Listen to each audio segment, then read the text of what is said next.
Hello बच्चों, नमस्कार। स्वागत है आपका हमारे YouTube channel target with Yogesh पर। आशा करता हूं कि आप बहुत बढ़िया होंगे और अपनी पढ़ाई एक बेहतरीन और जबरदस्त तरीके से आप कर रहे होंगे। तो दोस्तों, आज हम 10वीं क्लास के लिए साइंस की फ्री क्लास यूट्यूब पर करवाने आए हैं। तो यानी यूट्यूब पर 10वीं क्लास की फ्री क्लासेस होगी।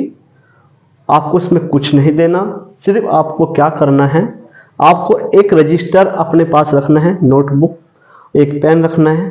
जो जो बात मैं आपसे बताऊं कि आपको ये लिखना है, तो आप उसे लिखते चले जाइए, क्योंकि ये जो चीज मैं आपको पढ़ा रहा हूं आपके लिए बहुत ही बेनिफिट होगी और आपको पढ़ने के बाद ऐसा जरूर लगेगा कि आज हमने बहुत कुछ सीखा है।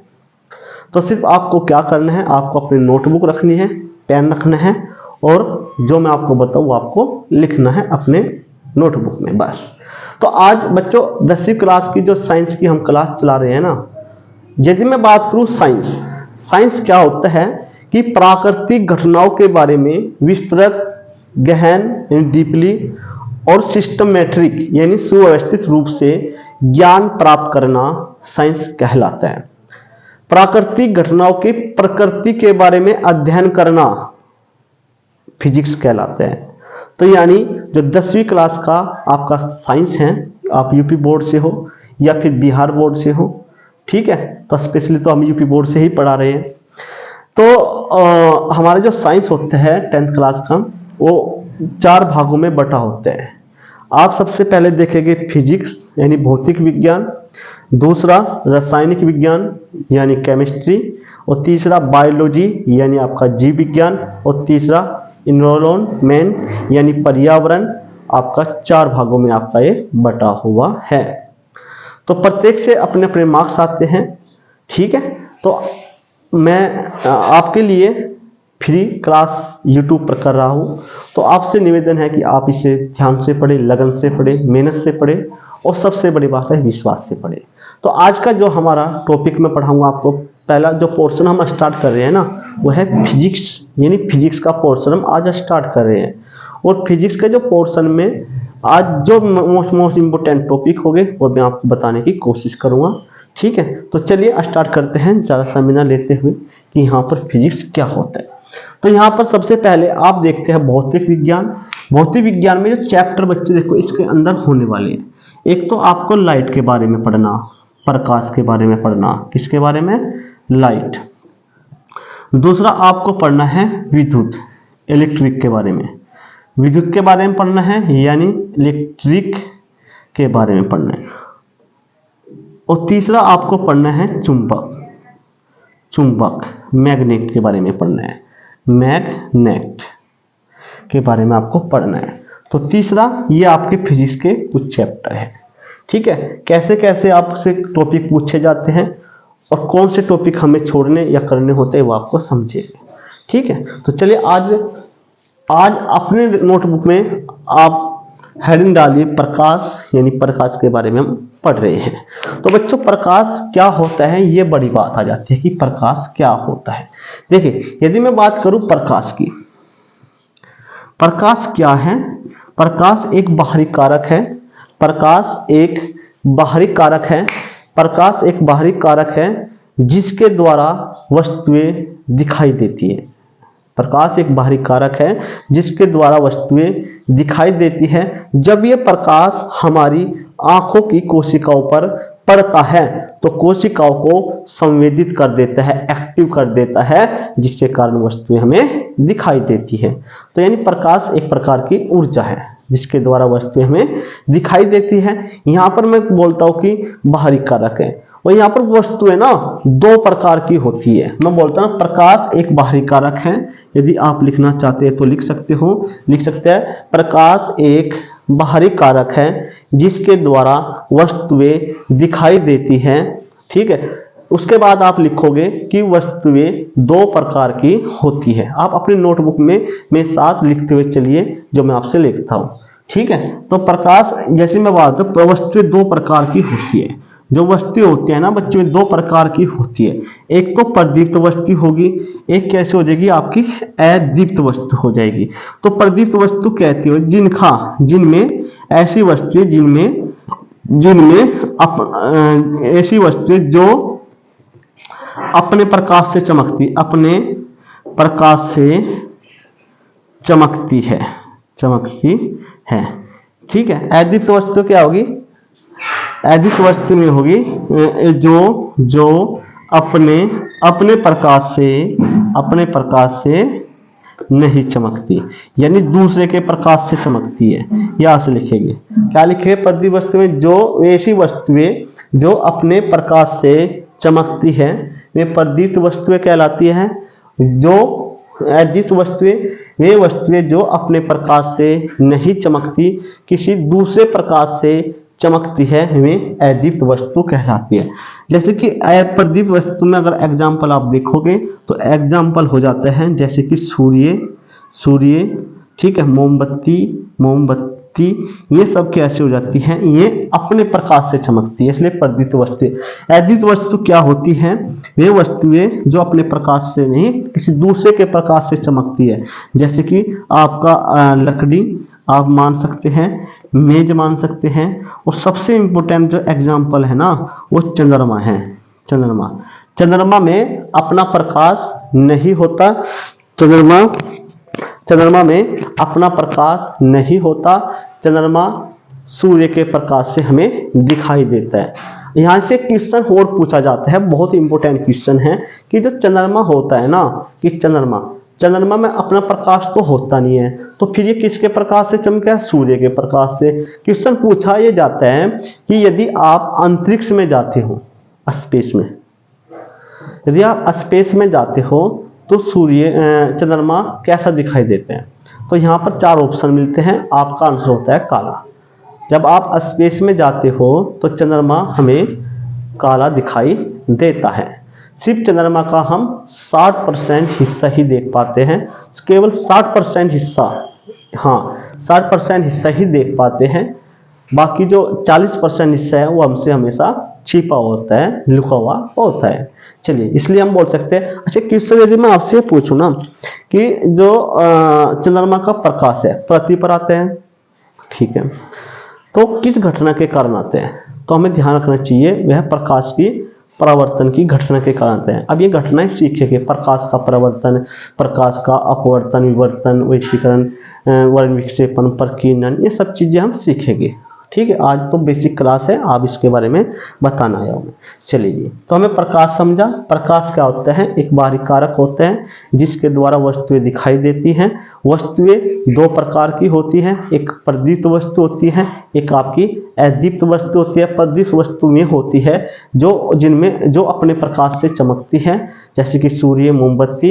अदीप्त वस्तु में होती है जो अपने प्रकाश से नहीं चमकती, किसी दूसरे के प्रकाश से चमकती है, जैसे कि चंद्रमा, लकड़ी, मेज आते हैं। तो यहाँ पर आज अब आप हेडिंग लगाएंगे प्रकाश के गुण, प्रॉपर्टीज ऑफ लाइट, प्रकाश के गुण। आप हेडिंग लगाएंगे प्रकाश के गुण। चलिए,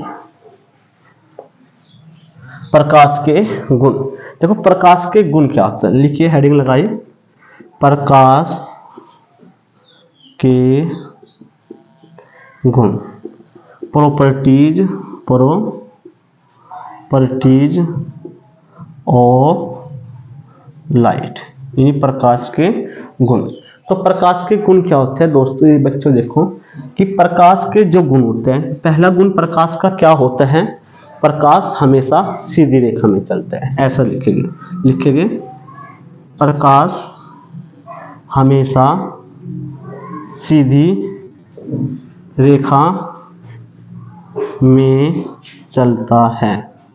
नोट करेंगे इस चीज को, प्रकाश हमेशा सीधी रेखा में चलता है। प्रकाश कभी भी, जब भी प्रकाश को जाना होता है ना बच्चों, ऐसे जाता है प्रकाश, ऐसे स्ट्रेट लाइन में बिल्कुल।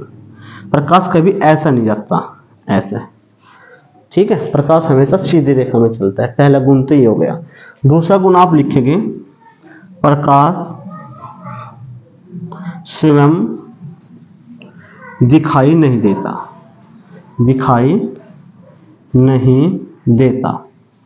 प्रकाश स्वयं दिखाई नहीं देता, प्रकाश के द्वारा वस्तुएं दिखाई देती है।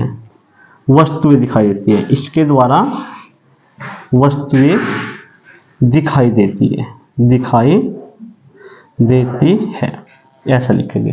प्रकाश कभी भी स्वयं दिखाई नहीं देता, इसके द्वारा दिखाई देती है केवल वस्तुएं। सिंपल। चलो जी, बहुत इंपॉर्टेंट चीज हमको आपको बताइए। तीसरे नंबर पर आप लिखोगे प्रकाश, प्रकाश की निर्वात में चाल, प्रकाश की निर्वात में चाल। तो बच्चों प्रकाश की निर्वात में चाल कितनी होती है? आप कहोगे सर 3 गुना 10⁸ मीटर प्रति सेकंड होती है। आप कहोगे सर निर्वात क्या होता है? जी, निर्वात वो होता है बच्चों जहां वायु की अनुपस्थिति होती है, वायु की अनुपस्थिति होती है, वायु की अनुपस्थिति। नोट करेंगे, प्रकाश की निर्वात में चाल 3 गुना 10⁸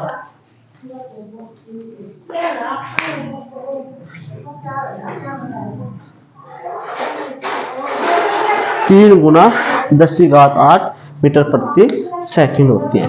नेक्स्ट पॉइंट लिखेंगे आप फोर, जैसे कि अब मैं आपसे कहूं कि प्रकाश की तरंगदैर्घ्य, प्रकाश की तरंगदैर्घ्य, तरंगदैर्घ्य ये कितनी होती है? आप कहोगे सर 3900 एंगस्ट्रॉम से 7800 एंगस्ट्रॉम के बीच में होती है। जो प्रकाश की तरंगदैर्घ्य होती है ना, यानी जो इसकी रेंज होती है 3900 एंगस्ट्रॉम से 7800 एंगस्ट्रॉम तक होती है। यानी ये जो तरंगदैर्घ्य होती है किस प्रकाश की होती है? दृश्य प्रकाश की होती है, दृश्य प्रकाश की। तो यानी दृश्य प्रकाश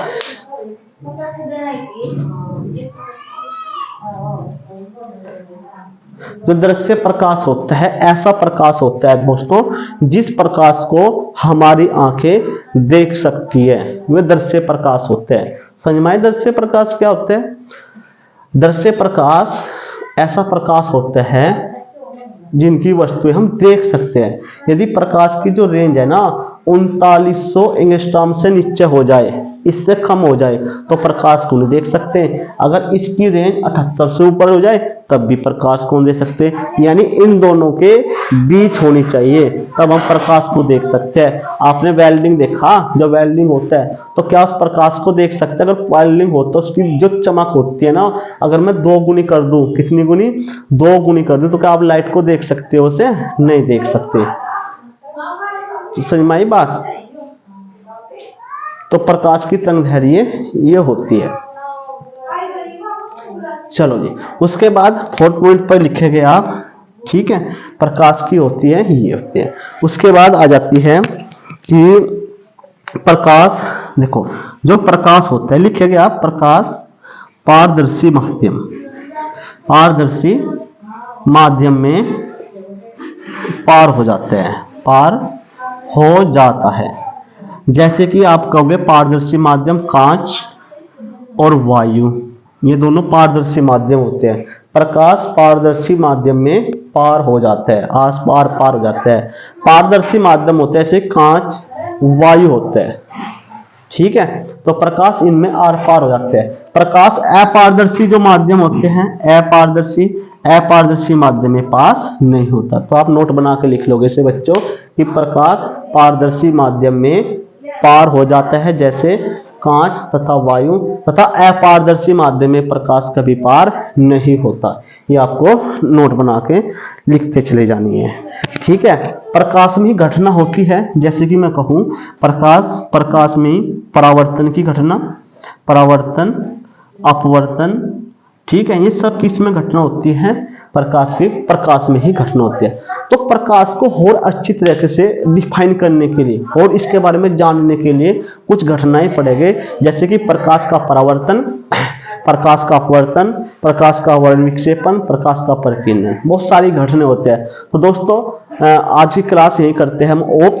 तो आशा करता हूं कि आपको आज की क्लास बहुत अच्छी लगी होगी। तो बच्चों दोस्तों यदि आपको क्लास अच्छी लगी तो भाई चैनल को सब्सक्राइब कर लो और अपने किसी भाई को, किसी को जो भी इच्छुक होता है पढ़ने का, जो 10th क्लास में है, उसे वीडियो को शेयर कर दो, ठीक है। बताओ कि YouTube पर फ्री साइंस की क्लास चल रही है, नो चार्ज है, कोई फीस नहीं है, सिर्फ आपको पढ़ना है, ठीक है। आपके कुछ डाउट होंगे तो आप कमेंट बॉक्स में उन डाउट को जरूर लिखना, मैंने कमेंट पर थोड़ा गौर करवाऊंगा। और दूसरी बात यह है, आपको वीडियो अच्छी लगी होगी ऐसा मानता हूँ, तो वीडियो आपको अच्छी लगी तो वीडियो को एक तो लाइक कर देना, ठीक है। कमेंट करना अगर आपको कुछ क्लास से डाउट हो, ठीक है। और बच्चों यदि आप चाहते हैं कि भाई वीडियो डेली आए, कंटिन्यू आए, तो चैनल को सब्सक्राइब कर लो, ठीक है। तो कल मिलेंगे एक नए टॉपिक के साथ, नए जोश के साथ, और तब तक आप खुश रहिए, मस्त रहिए। जय हिंद, वंदे मातरम, नमस्ते।